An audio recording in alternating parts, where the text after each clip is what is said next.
আমার কথাটা কি বুঝে আসছে ইনশাআল্লাহ? আমি কি কারোর বিরোধিতা করে বলছি? না, আপনাদের ঈমান বাঁচানোর তাকিদে বলছি। ওই আলেমদেরকে ইনভাইট করুন, দাওয়াত করুন, যাদের কথার মধ্যে হাদিসের ইবারত সহ বক্তব্য আছে, যে আলেমদের ভাষার মধ্যে কোরআনের তাফসীর আছে, ওদের কথা শুনুন এবং দাওয়াত করুন। তাহলে কি হবে?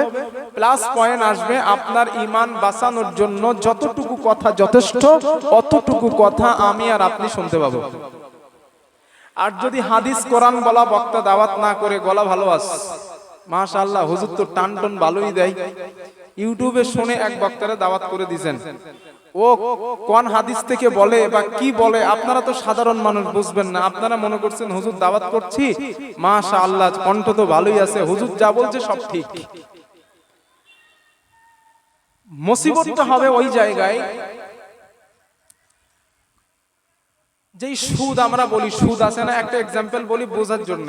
সুদ আছে না, সুদ, চাচাজি একটু কথা বলেন না আমার সঙ্গে। সুদ বাংলায় এটারে কি বলে? সুদ। ইংলিশে কি বলে একটু বলেন না? ইংলিশে ইন্টারেস্ট, আর আরবিকে রিবা। রিবা আরবিতে বলে রিবা, রিবা মানে সুদ, ইংলিশে বলে ইন্টারেস্ট, ইন্টারেস্ট মানে সুদ, আর বাংলায় সুদ। সুদ এখন আরবি শব্দটাই সুদের আরবি কি আছে বললাম? জি না, একটু কথা বলতে হবে আমার সাথে। আর রিবা, রিবা মানে সুদ। এখন রিবা একটা খাবারের নাম, রিবা একটা খাবারের নাম। এখন আমি যদি আপনাদেরকে বলি ভাই আপনারা রিবা যেন খাবেন না, রিবা খাওয়া হারাম। এখন যেই খাবারটা, ওই খাবারটার নাম রিবা, আবার ওই খাবারটা হালাল। এখন আমি যদি এর ব্যাখ্যাটা না করি, শুধু বলি রিবা খাওয়া হারাম, আপনারা ব্যাখ্যা কি নেবেন? হুজুর বাকিবিল্লাহ সাহেব এসে আমাদেরকে রিবা খাওয়া হারাম বলে গেছে, বাকিবিল্লাহ এসে রিবা খাওয়া হারাম বলেছে, কিন্তু আদৌ যেই খাবারটার নাম রিবা ওটা কিন্তু হালাল, ওটা হালাল। কিন্তু রিবার উদ্দেশ্য আমি কি বলেছি? সুদ। সুদ খাওয়া হারাম। কিন্তু আমি যদি এর ব্যাখ্যাটা না দেই, আর আমি যদি না জানি, তো আমি আপনাদের কাছে ব্যাখ্যাটা কিভাবে দেব? আমি যদি এলুডেও বলি না রিবা খাবেন না, এটা হারাম, তখন আপনারা রিবা নামীয় খাবারটা খাওয়া ছেড়ে দেবেন, ঠিক তো? তাহলে এখানে দোষী কে? আপনারা না আমি? আমি। কারণ আমি এজন্য দোষী, আমি আমার কথার কারণে একটা জাতিকে গোমরাহ করলাম, একটা জাতিকে হালাল জিনিসকে হারামে পরিণত করলাম। এজন্য ভাইরা, বক্তা দাওয়াত করার সময়, সে আমি হোক আর অন্য কোন বক্তাই হোক, বক্তা দাওয়াত করার সময় গ্রামে যারা আলেম আছেন, ওই আলেমদের সঙ্গে একটু পরামর্শ করবেন। এটা আমার দাবি আপনাদের কাছে। আলেমদের সাথে পরামর্শ করলে কি হবে? আলেমরা জানেন কার কথার মধ্যে কোরআন হাদিসের সঠিক তথ্য আছে, আর কার কথার মধ্যে কোরআন হাদিসের বেঠিক তথ্য আছে। কি কোনো সমস্যা? জি আমার কি হচ্ছে? আমার কথাগুলো একটু বোঝার চেষ্টা করেন, যেন ভুলভাবে ব্যাখ্যা নেবেন না। আমি আলেমদের পরামর্শ নিতে এই জন্য বলছি, আপনারা একটা কথা ভালোভাবে জানেন, একজন ডাক্তার ডাক্তারের ভুল ধরতে পারে, একজন মাস্টার মাস্টারের ভুল ধরতে পারে, একজন ইঞ্জিনিয়ার আর একজন ইঞ্জিনিয়ারের ভুল ধরতে পারে। এখন এই মসজিদটা, এটা মসজিদ তো, মসজিদটা বানানো হয়েছে ইঞ্জিনিয়ারিং মতামত নিয়ে। এখন আপনারা গ্রামের লোক এসে যদি বলেন ইঞ্জিনিয়ার ভাই আপনার এইটা ভুল হইছে, এই কাজটা করা বোকামি হবে না? বোকামি হবে না বলা? কারণ তিনি একজন পড়াশোনা করা ইঞ্জিনিয়ার, আর সাধারণ মাঠে খাটা লোক ইঞ্জিনিয়ারকে ভুল ধরছে, তাহলে এটা কি হলো? বোকামি। তো একজন এটা যেমন ভাবে বুঝেছেন, ওটা এমন ভাবে বুঝুন, একজন আলেম আলেমের ভুল ধরতে পারে। আমি বাকিবিল্লাহর কথার মধ্যে সঠিক আছে না বেঠিক আছে, এটা আপনারা সাধারণ মানুষ বুঝবেন না। আপনারা মনে করবেন হুজুররে বসাইছি, হুজুর যা বলে সব ঠিক। কিন্তু আমার এই কথার মধ্যে সঠিক না বেঠিক, এটা বোঝার জন্য দায়িত্ব নেবেন কারা? ওলামায়ে কেরাম, আলেমরা। এজন্য যদি আলেমদের পরামর্শ নিয়ে আমাকে দাওয়াত করেন, যে না আলেমরা বলছে বাকিবিল্লাহ সাহেবকে দাওয়াত করেন বা হিজবুল্লাহ সাহেবকে দাওয়াত করেন, আলেমরা বলছে, তখন আপনাদের এই সাজেশনটা সঠিক হবে। কথা বোঝাতে পারছি না ইনশাআল্লাহ? এজন্য আপনাদের কাছে যেহেতু আমি একবার এসেছি, আপনাদের সঙ্গে আমার একটা ভালোবাসা হয়েছে। আমি চাই আপনারা জান্নাতে যান, কারণ আমি হাদিস কোরআন পড়া একজন মানুষ। সমাজের মধ্যে এই বিশেষ করে বক্তব্য জগতে হাজারো কথা আছে, প্রসিদ্ধ আছে, যেই কথাগুলো হাদিস বিরোধী, কোরআন বিরোধী। আমি যদি এক এক করে বলতে থাকি, আপনারা বলবেন হুজুর সে নবী দিবসের সভা করবেন কখন, এসব বলবেন। তা যেহেতু আজ নবী দিবসের জলসা, তাই বলছি না। একটা দুটি এক্সাম্পল বলি, আপনাদের কমন পড়বে। এরকম কথা সমাজে চালু আছে না, যে স্বামীর পায়ের নিচে স্ত্রীর বেহেশতে? ওয়াজ মাহফিলে বলে না? এই কথাটা পুরো মিথ্যে কথা। আপনারা আমার সামনে 20 জন 30 জন মানুষ না, আমার সামনে এখন গোটা পৃথিবীর মানুষ, কারণ ক্যামেরা আছে আমার সামনে। আর আমার বক্তব্য সাধারণ মানুষ যত শোনে, ওলামায়ে কেরাম আমার বক্তব্য বেশি শোনে। আমি ওভার কনফিডেন্স নিয়ে বলছি, ওলামায়ে কেরাম আমার বক্তব্য অনেক বেশি শোনে সাধারণ মানুষের থেকে। এই জন্য আমি আপনাদের বলছি, এই যে কথাটা মাহফিলে বলা হয়েছে, স্বামীর পায়ের নিচে স্ত্রীর বেহেশতে, এই কথাটা পুরো মিথ্যে কথা, মানুষের বানানো, হুজুর বানায়া বলছে। এখন প্রশ্ন হবে, হুজুর তাহলে এমন কথা কি আছে? হাদিসে আছে, এক সাহাবা রাসূলুল্লাহ সাল্লাল্লাহু আলাইহি ওয়াসাল্লামের কাছে আসলেন। আসার পরে বললেন, হুজুর আপনি আমাকে ইজাজত দেন, অনুমতি দেন, আমি জান্নাতে যাব, জিহাদে যেতে চাই, জিহাদ করে শহীদ হয়ে আমি জান্নাতে যেতে চাই। নবীজি দেখলেন এই সাহাবার মায়ের প্রতি একটু ভালোবাসা কম আছে। তো নবী ওই সাহাবাকে বললেন, তোমার মা কি বেঁচে আছে? সাহাবা বলেন, ক্বালা নাআম, জি হুজুর মা বেঁচে আছে। আল্লাহর নবী বললেন, ইযহাব, তুমি চলে যাও, বাড়ি যাও, ফাকরিমহা, তোমার মায়ের কাছে, ফাইনাল জান্নাতা তাহতা রিজলাইহা, তোমার মায়ের পায়ের নিচে তোমার জন্য আল্লাহর জান্নাত। মাকে সেবা করো, খেদমত করো, আল্লাহ তোমাকে জান্নাত দিয়ে দেবেন।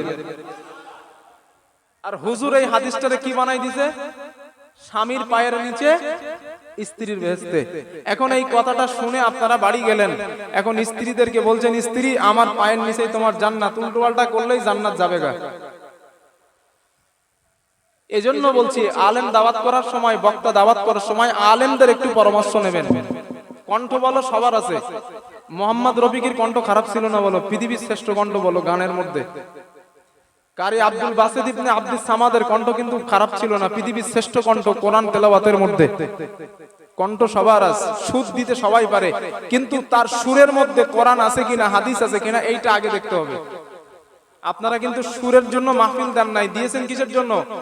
কোরআন হাদিস শোনার জন্য। এই জন্য ভাইরা, আপনাদের প্রতি ভালোবাসা হয়েছে তো আমার, তাই কথাগুলো বললাম। আগামী দিন মাহফিল করার সময় যে বক্তাকেই দাওয়াত করেন আমাকে করতে হবে এমন কোনো বিষয় না। আমি আবার বলছি, আমাকে দাওয়াত করতে হবে না, আলহামদুলিল্লাহ আপনাদের দোয়ায় আমি 1 বছর আগে দাওয়াত নিই না, রমজান মাস থেকে দাওয়াত নেই। আমার 3-4 মাস সময় লাগে পুরো 9 মাস ডায়েরি বুক হতে। 3-4 মাস পরে যারা আমাকে দাওয়াত করতে আসে, আমি আর দাওয়াত নিতে পারি না, সব বুক। তো আপনারা যদি আমার দাওয়াত না করেন, আলহামদুলিল্লাহ এর থেকে ভালো জায়গায় যেতে পারবো। হ্যাঁ, এটা আল্লাহর উপরে ভরসা করে বলছি। এজন্য বলছি, আমাকে দাওয়াত করতে হবে এমন বিষয় না, তবে যাকেই দাওয়াত করবেন আলেমদের সাথে একটু পরামর্শ করবেন। বলেন ইনশাআল্লাহ, সকলে বলেন ইনশাআল্লাহ। আল্লাহ কথাগুলো বোঝার তৌফিক দেন, বলেন আমিন। 2 নাম্বার বিষয় আসেন, আমরা রাসূলের জীবন নিয়ে আজ আমরা কথা বলবো, বলি ইনশাআল্লাহ। গত মাদ্রাসার জলসায় আমি আপনাদের কি নসিহত শুনিয়েছিলাম একটু মনে করে দেন আমার, দেখি কেমন মনে আছে। ভুলে গেছেন? মাদ্রাসার ছেলেদের ফজিলাত, কোরআন তেলাওয়াত করার ফজিলাত শুনিয়েছিলাম ওই মাঠে। এবার মনে পড়ছে? কোরআন তেলাওয়াতের যে ফজিলাত, আমি এক গুনে গুনে 15টা হাদিস বলেছিলাম, আমার মনে আছে এখনো, আপনারা ভুলে গেছেন। তো যাই হোক, মানুষ তো ভোলার জন্যই, মানুষ ভুলে যায়। আর আপনারা যে কত হুজুরের ওয়াজ শুনতেছেন, কোনটা মনে রাখবেন আপনারা? তো আজ যেটা বলছি এইটা ইম্পর্টেন্ট বিষয়, একটু মনে রাখার চেষ্টা করেন, জীবন গঠিত করতে পারবেন ইনশাআল্লাহ। আজ আমি আপনাদের শোনাবো রাসূলুল্লাহ সাল্লাল্লাহু আলাইহি ওয়াসাল্লামের উপরে নির্যাতনের হাদিস। নবীজিরে যে নির্যাতন দিয়েছে, কষ্ট দিয়েছে, ওই কষ্টগুলোর কথা আজ আমি আপনাদেরকে শোনাবো, তবে ইতিহাস আকারে না, হাদিস আকারে। যেভাবে ওই দিন বলছিলাম আজ ওইভাবে বলবো ইনশাআল্লাহ। দুই একজনকে এমন বলতে শুনেছি যে নবীর জীবনীর মধ্যে শুধু তো ইতিহাসে আছে, নবীর জীবন তো ইতিহাস, তো ইতিহাস বলবো হাদিস না, নবীর জীবনটাই হাদিস, নবীর জীবন ইতিহাস না। আমি বলছি রসুলের জীবন ইতিহাস না, আপনি একটু পড়াশোনা করেন, আপনি হাদিস বলতে পারবেন। নবীর জীবন ইতিহাস না, রসুলের জীবন পুরোটাই হাদিস। পড়াশোনা করলে সব পাওয়া যাবে ইনশাল্লাহ, একটু পড়াশোনা করতে হবে। তো আমি প্রশ্ন দিয়ে আলোচনা শুরু করি, আপনাদের একটু জিজ্ঞাসা করি, জানা থাকলে একটু বলেন। রাসূলুল্লাহ সাল্লাল্লাহু আলাইহি ওয়াসাল্লাম কত বছর বয়সে নবুয়ত পেয়েছিলেন? Very good. আমার চাচাজি বলেছেন 40। আর কেউ আছেন কিছু বলবেন? সবাই 40? ঠিক আছে। তো এখন 40 বছর বয়সে রাসূলুল্লাহ সাল্লাল্লাহু আলাইহি ওয়াসাল্লাম নবুয়ত পেয়েছিলেন। তো নবুয়ত পাওয়ার আগে আল্লাহর রাসূল গারে হেরাই ধ্যানে মগ্ন থাকতেন। এই জানা কথাটা আরেকবার একটু বলি, না হলে পরের আলোচনাটা বুঝতে একটু কঠিন হবে, তাই বলছি। তো হেরা পর্বতে, হেরা গুহায় গারে হেরাই নবীজি ধ্যানে মগ্ন থাকতেন। হঠাৎ একদিন জিবরাইল রাসূলুল্লাহ সাল্লাল্লাহু আলাইহি ওয়াসাল্লামের কাছে আসলেন। আসার পরে নবীজিকে বললেন, ইয়া মুহাম্মদ ইকরা, হে মুহাম্মদ আপনি পড়ুন। নবীজি জবাব দিলেন, মা আনা বিকরিন, আমি পড়তে জানি না বা পারি না। জিবরাইল দুইবার নবীজিকে বললেন, নবীজি একই কথা বললেন, আমি পড়তে জানি না বা পারি না। হাদিসে আসছে তিনবার মাথায় রাসূলকে নিয়ে জিবরাইল বুকের মধ্যে একটা জোরে চাপ দিলেন। চাপ দিয়ে নবীজিকে বললেন, হুজুর এবার আপনি পড়েন। সূরা আলাকের 5 আয়াত আল্লাহ রাসূল সাল্লাল্লাহু আলাইহি ওয়াসাল্লাম ওখানে পড়লেন। তো 5 আয়াত পড়ার পর নবীজি একটু ভয় পেয়ে গেলেন। বাড়িতে গেলেন নিজের স্ত্রী আমাদের আম্মা জান খাদিজাতুল কুবরা রাদিয়াল্লাহু আনহার কাছে। গিয়ে খাদিজাকে বলেন, ইয়া খাদিজা জাম্মিলুনি, হে খাদিজা আমাকে কম্বল জড়িয়ে দাও, আমাকে বস্ত্র আবৃতি করে দাও। হাদিসে আসছে নবীজি কাঁপতেছিলেন ঠকঠক করে ভয়ে। জিবরাইলের সঙ্গে ওই দিন প্রথম দেখা, কোনোদিন দেখে নাই, ভয় লাগছে। তো আম্মা জান খাদিজা জিজ্ঞাসা করলেন, হুজুর কি হয়েছে আপনার, আপনি এমন কেন করেন? আম্মা জান খাদিজাতুল কুবরা রাদিয়াল্লাহু আনহা বলেন, হুজুর সরি, আল্লাহর নবী বলেন, খাদিজা আমার সঙ্গে হেরা পর্বতে এমন এমন ঘটনা ঘটে গেছে। আম্মাজান খাদিজার মনে পড়েছে ওনার একজন চাচাতো ভাই ছিল যিনি তাওরাত এবং ইনজিলের বড় আলেম। ওই ওয়ারাকা বিন নাফওয়ালের কথা আম্মাজান খাদিজার মনে পড়ে। নবীজিকে বললেন, হুজুর আমার একজন চাচাতো ভাই আছে, উনি তাওরাত ইনজিলের বড় আলেম, যদি আপনি বলেন তো আপনাকে ওনার কাছে নিয়ে যাব। নবী বললেন, চলো যাই। তো ওয়ারাকা বিন নাফওয়ালের কাছে যখন গেলেন, পুরো ঘটনাটা ওনার চাচাতো ভাই মানে নাফওয়ালের সঙ্গে বললেন। তো নাফওয়াল শোনার পরে বললেন, বোন খাদিজা যেই ঘটনাটা তুমি আমাকে বলছো, এই ঘটনা সত্যি কি তোমার স্বামীর সঙ্গে ঘটে গেছে, মানে রাসূলের সাথে? তো আম্মাজান খাদিজা বললেন, জি ঘটে গেছে। তো ওয়ারাকা বিন নাফওয়াল বললেন, বোন খাদিজা তোমার কপাল তো সাংঘাতিক কপাল। বলে কেন? বলে আমি তাওরাত ইনজিলে যেই ব্যক্তিটার কথা পেয়েছি যিনি শেষ নবী হবেন, ওই ব্যক্তিটা আর কেউ নয়, তোমার স্বামী নবী মুহাম্মদ রাসূলুল্লাহ সাল্লাল্লাহু আলাইহি ওয়াসাল্লাম। কলেমা পড়ে আম্মা জান খাদিজাতুল কুবরা রাদিয়াল্লাহু আনহা সাথে সাথে মুসলমান হয়ে গেলেন, মুসলিম হয়ে গেলেন। নবী জিজ্ঞাসা করলেন, খাদিজা তোমার ভাই নাফওয়াল বলেছে আমি নবী, তুমি একবারও জাস্টিফাই না করে কেন ঈমান আনছো? আম্মাজান খাদিজা জবাব দিলেন, হুজুর আমি আপনার সঙ্গে সংসার করে দেখেছি, আপনার চরিত্র নবুয়তি চরিত্র, কোনো সন্দেহ নাই। সার্টিফিকেট দিলেন নিজের স্ত্রী। আর আমাদের বিবিদের কাছে যদি জিজ্ঞেস করা হয়, অন্য কেউ জিজ্ঞেস করে তোমার স্বামী কেমন, কি বলবে আমাদের বিবিরা? বলবে আর বলো না, ওর মতন খারাপ গ্রামের আর কেউ নাই, ও সংসার করতে করতে আমার জীবন তেজপাতা হয়ে গেছে। স্ত্রীদের মন তোলা, স্ত্রীদের কাছে ভালো হওয়া কিন্তু খুব কঠিন বিষয়, খুব কঠিন বিষয়। ওদের যা বলেন সব দিন ওর কথা শুনছেন, একদিন একটু না করবেন ব্যাস, ওর কাছে আপনার মতো খারাপ দুনিয়ার আর কেউ নাই। এই মহিলারা প্যান্ডেলে এক জায়গায় হয়তো ওরা বলো সভা শোনে না, শুধু গল্প করে, ওর বাড়ির গল্প করে, সে তার বাড়ির গল্প করে। বলে বু তোর স্বামীটা না খুব ভালো, সে তখন বলে বু যে যার ঘর করে সে তার ঘর বোঝে। এই বিষয় তো একবার ভাবেন নবীজি সাল্লাল্লাহু আলাইহি ওয়াসাল্লাম কেমন চরিত্রের মানুষ ছিলেন। নিজের স্ত্রী বলছেন আমি আপনার সাথে সংসার করে দেখেছি, আপনার চরিত্র 100% নবুয়তি চরিত্র, কোনো সন্দেহ নাই। তো নবীজি যখন নবুয়ত পেয়ে গেলেন, এবার নবীর দায়িত্ব কি? কথা বলতে হবে। নবী নবুয়ত পেয়েছেন, এবার দায়িত্ব কি? কথাটা বোঝেন নাই নাকি? দায়িত্ব তো পাইছেন নবুয়তি, এবার কাজ কি নবীর? ইসলাম প্রচার করা, ইসলাম প্রচার করা। তো নবী চিন্তা করলেন আমি যদি এখন গোপনে এই প্রকাশ্যে দাওয়াত দেই, তাহলে মক্কায় যে একটা ধর্ম প্রতিষ্ঠিত আছে ওই ধর্মের উপরে অ্যাটাক করা হবে বা তারা আমাকে অ্যাটাক করবে। এজন্য নবী চিন্তা করলেন না আমি এইভাবে দাওয়াত দেব না। নবীজি গোপনে গোপনে দাওয়াত দিতে লাগলেন, রাতের অন্ধকারে গোপনে গোপনে দাওয়াত দেয়। একদিন দুই দিন না, এক টানা 3টা বছর গোপনে দাওয়াত দিলেন। 3 বছর দাওয়াত দেওয়ার পর 19 জন নারী এবং 19 জন পুরুষ নবীর হাতে হাত দিয়ে কলেমা পড়ে মুসলমান হয়ে যায়। সুবহানাল্লাহ। তো 3টা বছর পার হয়ে যাবার পর এবার আল্লাহ তাআলা কোরআনের আয়াত নবীর উপরে নাজিল করলেন। কি আয়াত? আল্লাহ রাব্বুল আলামিন বলেন وأنذر عشيرتك الأقربين।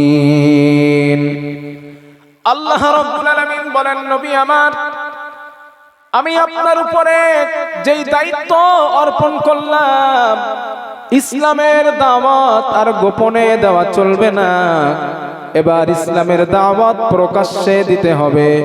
আপনি আপনার নিকট আত্মীয় যারা, তাদেরকে আপনি ইসলামের দাওয়াত প্রকাশ্যে দেওয়া আরম্ভ করুন।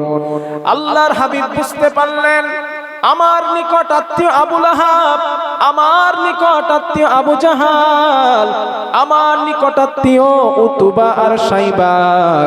আল্লাহর হাবিব বুঝতে পেরেছেন ইসলামের দাওয়াত তাদেরকে আমাকে দিতে হবে।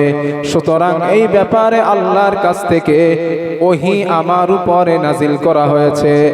আল্লাহর হাবিব বুঝতে পারার পর রাহমাতুল লিল আলামিন নবীজি প্রকাশ্য দাওয়াত দেওয়ার ব্যাপারে 3টা কৌশল নবী অবলম্বন করলেন। আল্লাহর নবী 3টা কৌশলে ইসলামের দাওয়াত নবী প্রকাশ্যে মানুষের কাছে পৌঁছে দিলেন। আল্লাহর নবী 1 নাম্বার কৌশল অবলম্বন করলেন, বাড়িতে একটা খাওয়ার ব্যবস্থা করলেন, বাড়িতে একটা খানা দানার আয়োজন নবীজি করলেন। ওই খানা দানার মধ্যে আল্লাহ রাসূল বানু হাশিম বংশের নেতাদেরকে নবী দাওয়াত করলেন, কুরাইশ বংশের নেতাদের নবী দাওয়াত করলেন, বানু নাজির বংশের নেতাদের নবী দাওয়াত করলেন। মক্কার মধ্যে যত নেতারা রয়েছে বিভিন্ন গোত্রের সবাইকে আল্লাহর রাসূল দাওয়াত করলেন। আল্লাহর নবীর চিন্তা ওই নেতারা যখন আমার বাড়িতে আসবে, আমি নবী খাওয়া দাওয়া কমপ্লিট করার পর আমি তাদের কাছে ইসলামের দাওয়াতটা প্রকাশ করে দেব। নেতারা এটা চিন্তা আল্লাহর নবী চিন্তা করলেন। আবু লাহাবকেও নবী দাওয়াত করলেন। নেতারা আল্লাহ রাসূলের বাড়িতে আসলেন।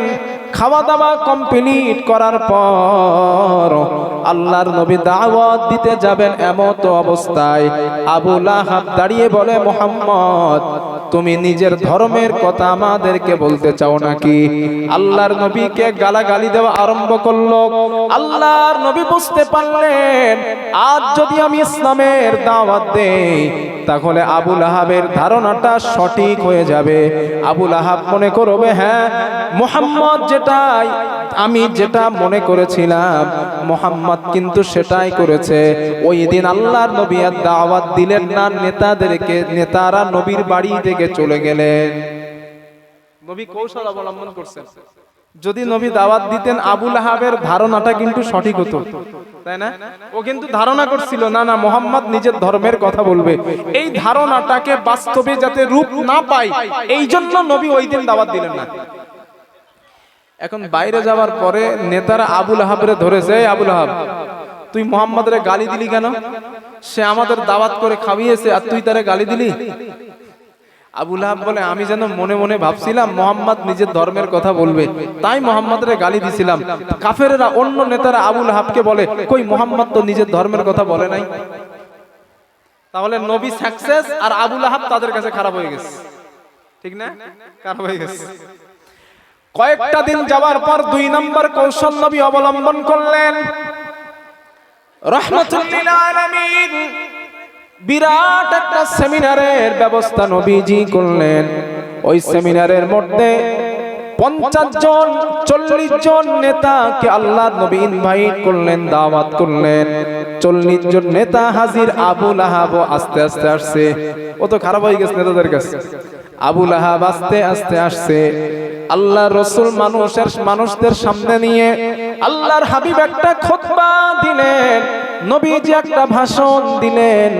ভাষণ দেওয়ার পর আল্লাহর নবী মানুষদেরকে লক্ষ্য করে বললেন, ইন্নী রাসূলুল্লাহি ইলাইকুম খাসসা, হে আমার কওমের মানুষ, আমি মুহাম্মদ তোমাদের জন্য আল্লাহর পক্ষ থেকে বিশেষভাবে রাসূল, ওয়া ইলান নাসি আম্মা, এবং গোটা পৃথিবীর মানুষের জন্য আল্লাহ আমাকে রাসূল করে প্রেরণ করেছে। আল্লাহর হাবিব এই কথা বলার পর নবীজি বলেন, ওয়ালা তামুতুন্না ইল্লা, তোমরা যেমন রাতের বেলা ঘুমিয়ে যাও এভাবে একদিন তোমরা মরে যাবা।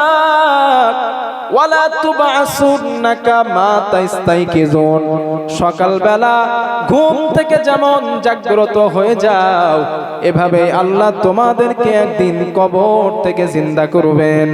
আল্লাহর হাবিব এই কথা বলার পরে নবীজি বলেন, ওয়ালা তুহাসাবুন্না বিমা আমিলতুম, তোমরা পৃথিবীর জমিনে ভালো মন্দ যা কিছু তোমরা করেছো এর পুঙ্খানু জবাব আল্লাহর সামনে তোমাদেরকে দিতে হবে। নবীজি এইটা বলার পরে বলেন, হে আমার কওমের নেতারা, ওয়াল জান্নাতু আবাদা ওয়ান নারু আবাদা, জান্নাত চিরস্থায়ী জায়গা, জাহান্নাম চিরস্থায়ী জায়গা। আল্লাহর নবী এই কথা বলে বসে পড়লেন।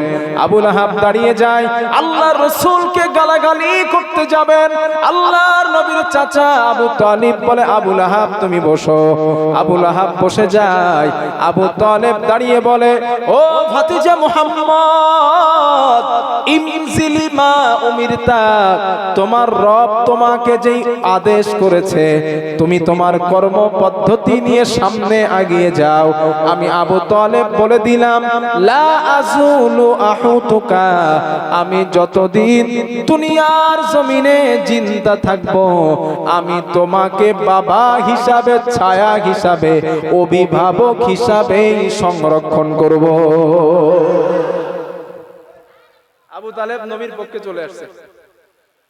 নবীর বুকে একটু সাহস বেড়ে গেছে যে না, কেউ তো আসে নাই কিন্তু আমার চাচা তো আসছে। আর আবু তালেব হলো মক্কার মোতাওয়াল্লি, কাবার মোতাওয়াল্লি। মোতাওয়াল্লির তো একটা পাওয়ার আছে, পাওয়ার নাই ভাইয়া? আছে। যেমন আমাদের এমএলএ এমপি, ওদের একটা পাওয়ার আছে। তো আবু লাহাবের খুব পাওয়ার আছে।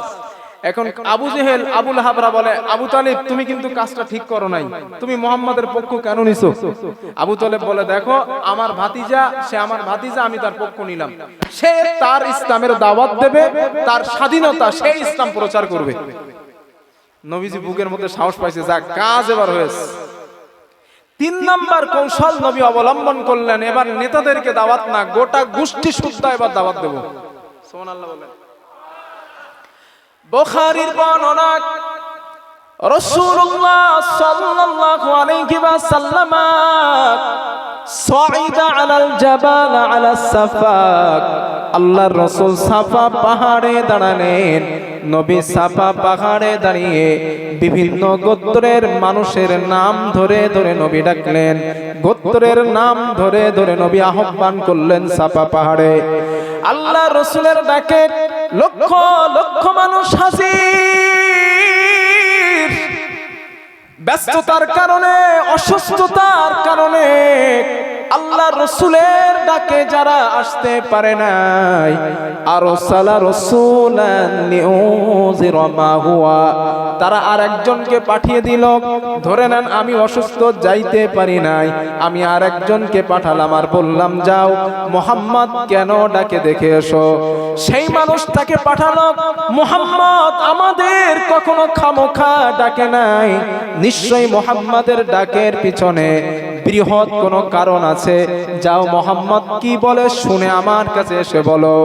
আল্লাহ রাসূল দেখলেন সাফা পাহাড়ের পদদেশে লক্ষ লক্ষ মানুষ হাজির।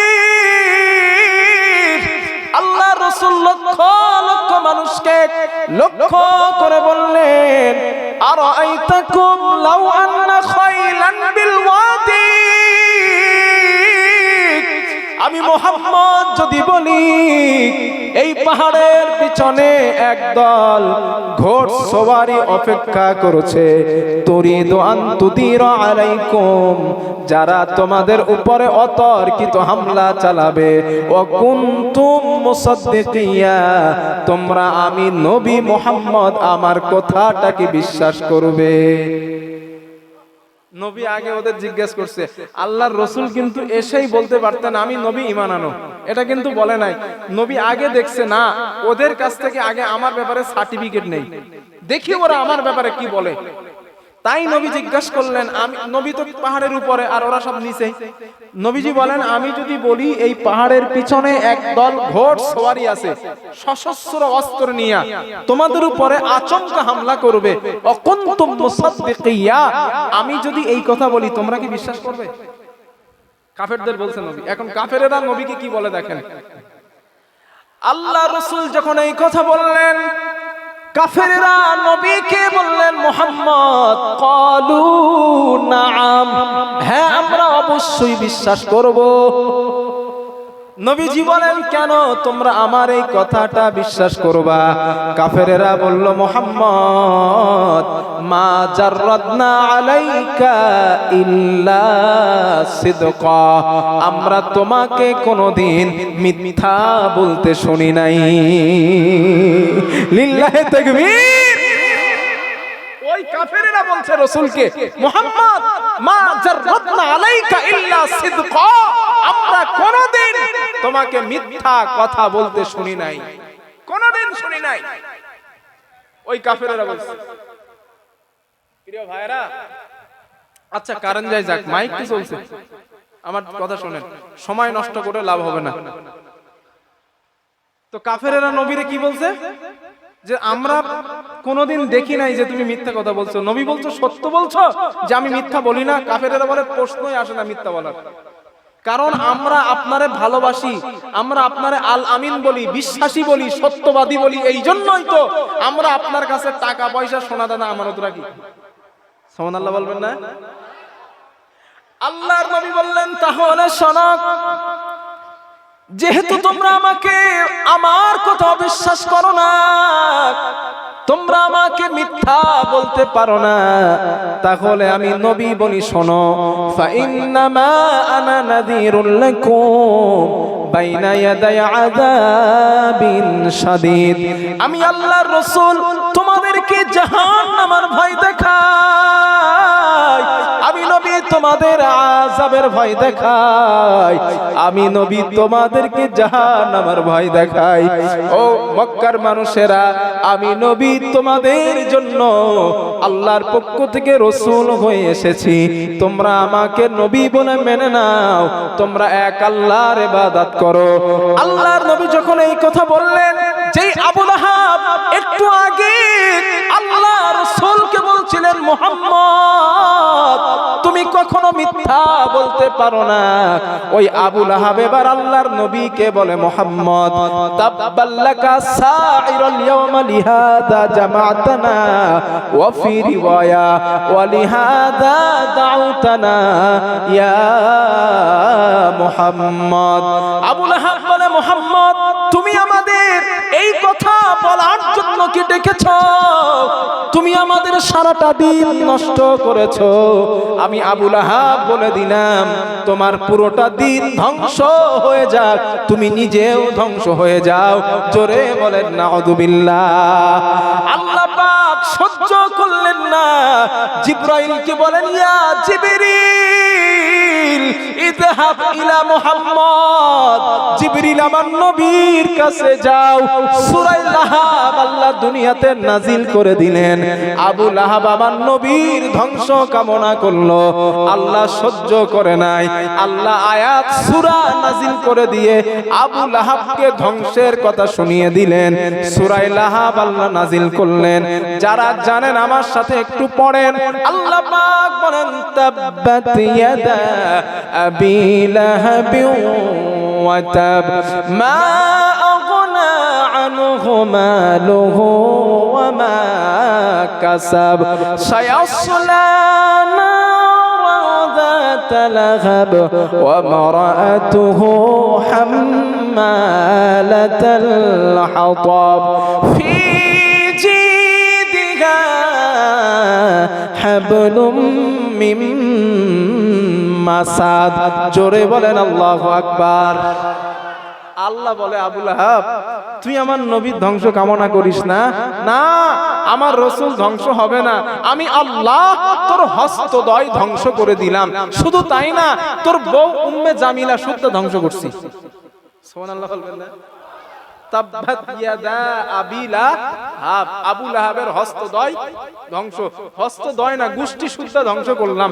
আল্লাহ এই সূরা নাজিল করে নবীর মনে সান্ত্বনা দিলেন, নবী ও তো ধ্বংস কামনা করে আপনার, আর আমি রব বলছি আপনি তো ধ্বংস না, ওকে আমি আল্লাহ ধ্বংস করে দিলাম।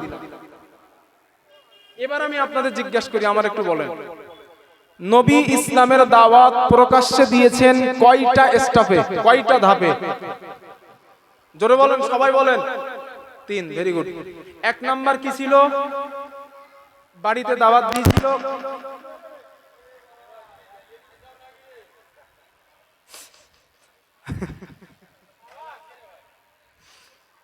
মানে আপনাদের এটা বিষয়টা হলো সেই একটু দক্ষিণ সাইড পড়ে তো, এদিক তো একটু বোমা টোমা বেশি হয়। ভাঙড়ের সাইড তো না, বোমা টোমা হয়। সে বোমার মতো আওয়াজ হয়েছে তো, এই যে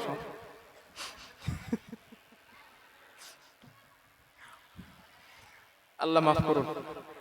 তো কথা শোনেন, 1 নাম্বার কি ছিল বলছিলাম, যে দাওয়াত দিয়েছিলেন কিন্তু দিতে পারে নাই আবু লাহাবের গালাগালির জন্য। 2 নাম্বার সেমিনারের মধ্যে দাওয়াত দিয়েছিলেন। ভাই সাউন্ড পুরো ওকে আছে, কোনো সমস্যা নাই। হ্যাঁ, হাত তাত দেওয়ার, জি মাইকে সমস্যা হচ্ছে? ও আচ্ছা আচ্ছা, তাহলে আমি নেমে যাওয়ার পরে, হ্যাঁ আমি নেমে যাওয়ার পরে হুজুর ওটার আগে ওই সময়টা একটু ঠিক করে নেবেন। আচ্ছা ঠিক আছে, তাহলে থাক, হাতটা দিয়েন না। তো 2 নাম্বার কি বলছিলাম, নবী দাওয়াত দিয়েছিলেন কোন জায়গায়? সেমিনারে। 3 নাম্বার সাফা পাহাড়ে দাঁড়িয়ে। এই 3 স্টেপে নবী দ্বীনের দাওয়াত প্রকাশ করলেন। এখন নবী যখন দ্বীনের ইসলাম প্রকাশ করে দিলেন, এবার নবীর উপরে কাফেরদের পক্ষ থেকে একটা জিনিস পাওনা আছে, ওইটা কি বলেন তো? যেহেতু কাফেরদের একটা ধর্ম আছে, ওই ধর্মটাকে নবী ভুল প্রমাণিত করে ইসলামটাকে প্রতিষ্ঠিত করতে যাচ্ছে। এখন যখনই কাফেরদের ওই মানুষগুলোর ধর্ম নিম্ন করে দিয়েছে, শেষ করে দিয়েছে আল্লাহর রাসূল এসে, ইসলাম এসে, তখন ওই মানুষদের কাছ থেকে নবীর জন্য একটা জিনিস পাওনা আছে। সেই জিনিসটা কি? সহজ বিষয় তো। এখন এক্সাম্পল স্বরূপ বলি, দেখি বলতে পারেন কি। আপনাদের এই মাহফিলটা জলসার মাহফিল। আমি এইখানে এসে ধরেন বিরাট জোরে জোরে গান বলা আরম্ভ করিস, সকিনার গান বলা শুরু করিস। এখন যখন সকিনার গান বলা শুরু করব, তখন আপনাদের কাছ থেকে আমার একটা জিনিস পাওনা আছে। কি বলেন ওইটা? গণধোলাই, তাই না? হুজুর আপনারা আনছে সভা করতে, আপনি যে গান বলেন কেন? আপনারাই তো প্রথম মানা করবেন, হুজুর এইটা বলেন না, না শুনলে তখন গণধোলাই। তো রাসূলুল্লাহ সাল্লাল্লাহু আলাইহি ওয়াসাল্লাম তাদের মিথ্যা ধর্মকে নিম্ন করে দিয়ে, ধুলের সঙ্গে মিশিয়ে দিয়ে ইসলাম নামীয় ধর্মটাকে প্রতিষ্ঠিত করতে চাচ্ছেন। তো তাদের কাছ থেকে নবীর জন্য একটা পাওনা আছে, সেটা কি হতে পারে? মার, অ্যাটাক। এবার বুঝেছেন? আমি চাই এমন ভাবে যে আমার শ্রোতারা পুরো ওয়াজটা বুঝে বাড়ি যায়, না হলে সমস্যা। তো নবী যখন দ্বীনের দাওয়াত প্রকাশ করলেন, এখন কাফেরেরা দেখলো মুহাম্মাদের পক্ষ তো আস্তে আস্তে লোক চলে যাচ্ছে। যেমন ওমর রাদিয়াল্লাহু আনহু ছিলেন, তিনিও চলে গেলেন মুহাম্মাদের পক্ষে, ইসলামের পক্ষে চলে গেছে। তো আবু লাহাবের মাথায় বাস পড়েছে, তখন উপায় তো নাই, এখন মুহাম্মাদকে ঠেকাতে হবে। কিভাবে ঠেকানো যায়? এক নাম্বার কৌশল, নবীর উপরে অ্যাটাক করা শুরু করলো, নবীজির উপরে নির্যাতন করা শুরু করেছে। এখন নবীর উপরে নির্যাতনের ব্যাপারে আমি 10টা হাদিস আপনাদের শোনাই, খুব মন দিয়ে হাদিসগুলো শোনেন। হাদিস নাম্বার 1, নবীর উপরে নির্যাতন। রাসূলুল্লাহ সাল্লাল্লাহু আলাইহি ওয়াসাল্লাম কাবার চাতওয়ারে নামাজ পড়তেছেন। আবু জেহেল কাবার চাতওয়ারে আসছে। শুধু আবু জেহেল আসে নাই, ওয়াসহাবুল্লাহু জুলুস, আবু জেহেলের বন্ধু বান্ধব যারা আছে, সঙ্গপাঙ্গ পার্টির লোকজন, তারাও গেছে। আবু জেহেলের বন্ধু বান্ধব সবাই আছে। আবু জেহেল সকলকে লক্ষ্য করে বললেন, আইয়ুকুম উজিউ, আমি তোমাদের নেতা, তোমাদেরকে যদি একটা কাজ দেই, ওই কাজটা কি তোমরা কেউ করতে পারবা? এখন নেতা বললেই তো সবাই শুনবে, ঠিক না? গ্রামের মেম্বার প্রধান বললে তো কর্মীরা শোনে, এটাই তো স্বাভাবিক। আবু জেহেল বলল, আইয়ুকুম উজিউ, আমি যদি তোমাদেরকে একটা কাজ দিই, ওই কাজটা তোমরা কি করতে পারবা? জনগণ বলে, কি কাজ, আপনি আমাদেরকে বলুন। আবু জেহেল বলে, শোনো, ফায়াদউহু আলা যহরি মুহাম্মদ ইদা সিজদা, মুহাম্মদ যখন সিজদায় চলে যাবে, উটের নাড়ি ভুঁড়িগুলো নিয়া মুহাম্মাদের পিঠের উপরে চাপিয়ে দিবা। এই কাজটা তোমাদের মধ্যে কে করতে পারবা? আমাকে একটু বলো। আবু জেহেল বলছে। একজন পাপিষ্ঠ কাফের দাঁড়িয়ে যায়, উকবা ইবনে আবি মুআইত নামে একজন কাফির। ওই কাফের দাঁড়িয়ে বলে, আমাদের নেতা, দায়িত্বটা আপনি আমাকে দেন, আমি আপনার দেওয়া দায়িত্ব পালন করব। আবু জেহেল বলে, দেখো, দায়িত্বটা কিন্তু সহজ না, কারণ মুহাম্মাদের পক্ষে মুহাম্মাদের চাচা আবু তালিব কিন্তু রয়েছে, আছে না? উকবা ইবনে আবি মুআইত বলে, সরদার, দায়িত্বটা আপনি আমাকে দিন, 100% আমি পূরণ করব, আপনার কথা যথাযথ পালন করব। উকবা ইবনে আবি মুআইত চলে যায়, উটের পচা নাড়ি ভুঁড়ি রক্তগুলো যেখানে পাওয়া যায়, হাদিসের মধ্যে রাউফিন শব্দটা পাওয়া যায়। রক্ত এবং গোবরটাও তুমি সঙ্গে আনবা, রক্ত, গোবর আর পচা নাড়ি ভুঁড়ি নিয়ে আস। ইদা সিজদা, আল্লাহর রাসূল যখন সিজদায় চলে গেলেন, উটের নাড়ি ভুঁড়ি গুলা নিয়া আল্লাহর হাবিবের পিঠের উপরে চাপিয়ে দেওয়া হয়। আল্লাহর রাসূল আর মাথা উঠাতে পারেন না, রাহমাতুল লিল আলামিন। নবী সিজদা থেকে আর মাথা ওঠাতে পারে না। হযরত আব্দুল্লাহ ইবনে মাসউদ রাদিয়াল্লাহু তাআলা আনহু দূর থেকে দেখতে পেলেন আল্লাহর নবীকে ওই কাফেরেরা উটের নাড়ি ভুঁড়ি গুলা চাপা দিয়া আল্লাহর নবীরে কষ্ট দেয়। শুধু তারা কষ্ট দেয় না, ফায়াদহাকু বাদুহুম লিবাদিন, তারা একে অপরে হাসাহাসি আরম্ভ করে দিয়েছে। একজন আর একজন হাসতে হাসতে একজন আর একজনের ঘাড়ের উপরে পড়ে যায়, এত হাসা তারা হাসে। আব্দুল্লাহ ইবনে মাসউদ আম্মা জান ফাতিমা রাদিয়াল্লাহু আনহার বাড়িতে চলে গেলেন। আম্মা জান ফাতিমাকে ডাক দিয়ে বলেন, ইয়া ফাতিমা তাআল ইনা, ও ফাতিমা এদিকে এসো মা। আম্মা জান ফাতিমা আসলেন, জিজ্ঞাসা করলেন কি হয়েছে?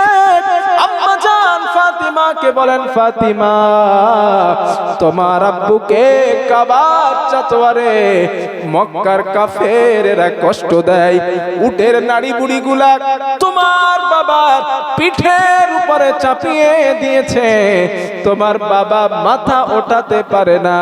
আম্মা জান ফাতিমা রাদিয়াল্লাহু আনহা দৌড়ে চলে গেলেন।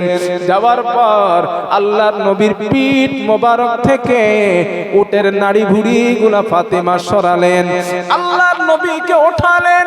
আম্মা জান ফাতিমা ফাজালাত তাবকি তুকাব্বিলুহু, ফাতিমা হযরতে ফাতিমা রাদিয়াল্লাহু আনহা আল্লাহর নবীকে চুমা দেয় আর কাঁদে, আল্লাহর রাসূলকে চুমা দেয় আর কাঁদে।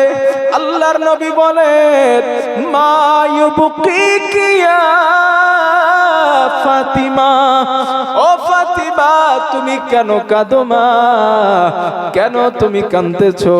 আম্মা জান ফাতেমা বলেন, আব্বু কদ শাহাবা লাউনুক ওয়া ওয়াউলাকা সিয়াবুক, ও আমার আব্বু আপনার জামাটা ছিঁড়ে গিয়েছে, আপনার চেহারার রং রক্তে বিবর্ণ হয়ে গিয়েছে।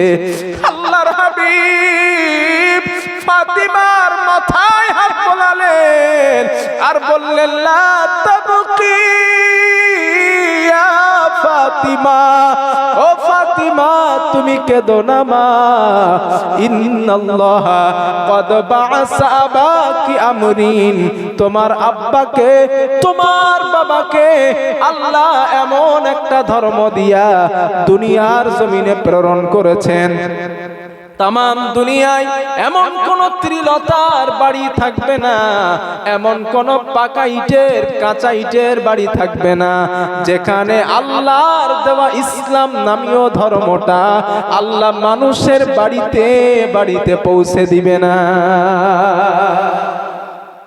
ফাতিমা খাদিস না মা, আমি তোর আব্বু বলছি মা, একটু অপেক্ষা করো। তামাম দুনিয়ায় এমন কোন ত্রিলতার বাড়ি, পাকা ইটের বাড়ি, কাঁচা ইটের বাড়ি থাকবে না যেখানে ইসলাম নামীয় ধর্মটা আল্লাহ মানুষের বাড়িতে বাড়িতে পৌঁছে দিবে না। একটু অপেক্ষা করো মা। এই গেল 2 নাম্বার নির্যাতন, না 1 নাম্বার, 1 নাম্বার নির্যাতন। নির্যাতন নাম্বার 2। আচ্ছা চাচাজি, যুবক ভাই, আমি যেভাবে বলছি আপনারা তো বুঝতে পারছেন ইনশাআল্লাহ না? পুরো আলোচনা হাদিস তো বুঝতে পারছেন ইনশাআল্লাহ? জি। হাদিস গিয়েছে একটা, হাদিস নাম্বার 2। বাইনা রাসূলিল্লাহি সাল্লাল্লাহু আলাইহি ওয়াসাল্লাম ইউসাল্লি বিফিনাইল কাবা, আল্লাহর নবী অন্য আরেকটা দিন কাবার চাতোয়ারে নামাজের জন্য নবীজি গেলেন। আল্লাহর রাসূল যাওয়ার পর নবীজি নামাজে দাঁড়ালেন। ওই উকবা ইবনে আবি মুআইদ যে নাড়ি বুড়ি দিছিল পিঠে, ওই ব্যক্তিটা আসছে। আমার দিকে একটু তাকান, এই যে রুমাল, এই রুমাল উকবা ইবনে আবি মুআইদ রুমালটা পেঁচালেন, পেঁচায়া আল্লাহর রাসূলের গলার মধ্যে রশি দিয়েছে। উকবার হাঁটুটা নবীর পিঠে লাগিয়েছে, পিঠের মধ্যে হাঁটু দিয়ে চাপ দেয় আর রুমাল দিয়া এমন করে নবীর গলার মধ্যে ফাঁস লাগিয়েছে। আমার নবীর নামাজে দাঁড়ানো